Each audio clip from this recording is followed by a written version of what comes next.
ప్రశ్నిస్తా అంటూ పుట్టిన జనసేనను ఆ పార్టీ అధినేత పవన్ను ప్రశ్నిస్తే కోపం వస్తుంది. ఓసారి ప్రయత్నించి చూశారు రాహుల్ రామకృష్ణ. ఇట్లు మీ అభిమాని అంటూనే ఇప్పటి వరకు ఎవరు టచ్ అయిన యాంగిల్లో క్వశ్చన్ చేశారు. ఒక విధంగా పవన్ కళ్యాణ్ని గట్టిగానే టార్గెట్ చేసినట్టు కనిపిస్తోంది. పవన్ నిర్ణయాలను సమర్థిస్తూ నాగబాబు ట్వీట్ చేయడం, దాన్ని వ్యతిరేకిస్తూ ప్రకాష్ రాజ్ ఆర్జీవీ పోస్ట్ పెట్టడం, లేటెస్ట్గా రాహుల్ రామకృష్ణ ప్రశ్నలు సంధించడం. అసలు ఏం జరుగుతోంది? ఎక్కడ మొదలైంది ఈ కథ?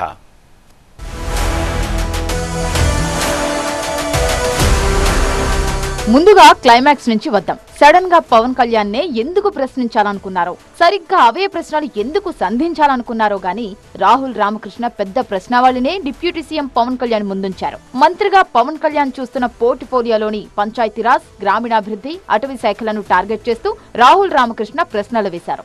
గిరిజన ప్రాంతాల హక్కులకు సంబంధించిన PESA చట్టం, 1/70 చట్టం, గ్రామసభ చట్టం క్షేత్రస్థాయిలో ఏ మేరకు అమలవుతున్నాయో ఫలితాలను చూపించాలన్నారు. ప్రభుత్వ అటవీకరణ కార్యక్రమాల గణాంకాలు అనుమానాస్పదంగా ఉన్నాయని, ఒక స్వతంత్ర సంస్థ ఇచ్చిన నివేదికతో అవి సరిపోలడం లేదని ఆరోపించారు. దీని తర్వాత మరో ట్వీట్ చేశారు. అదే అసలైన హాట్ ట్వీట్. సమాచార హక్కు చట్టంలోని సెక్షన్ 4.1 ఆఫ్ B ప్రకారం సమాచారాన్ని ప్రజలకు ముందస్తుగా స్వచ్ఛందంగా వెల్లడిస్తున్నారా లేదా అని ప్రశ్నిస్తూ, మీ ఆర్భాటాలు పక్కన పెట్టి సమాధానం చెప్పండి, నేను మీ అభిమానిని కాబట్టి అడుగుతున్నాను అని ట్వీట్ చేశారు. ఇంతకీ రాహుల్ రామకృష్ణ దేనికని ఇంతలా రియాక్ట్ అయ్యారో తెలియడం లేదు. కాకపోతే తన ట్వీట్ చివర్లో జై తెలంగాణ అంటూ ముగించడంతో, తెలంగాణ మీ అయ్య జాగీరా అని పవన్ కళ్యాణ్ చేసిన కామెంట్ కు కౌంటర్ గానే రాహుల్ రామకృష్ణ ఇలా ట్వీట్లు చేశారనే చర్చ జరుగుతోంది. మరి పవన్ కళ్యాణ్ టార్గెట్ గా Nagababu versus Prakash Raj versus RGV tweet war ఏంటి? నాగబాబు మొన్న 5వ తేదీన ఓ ట్వీట్ చేశారు.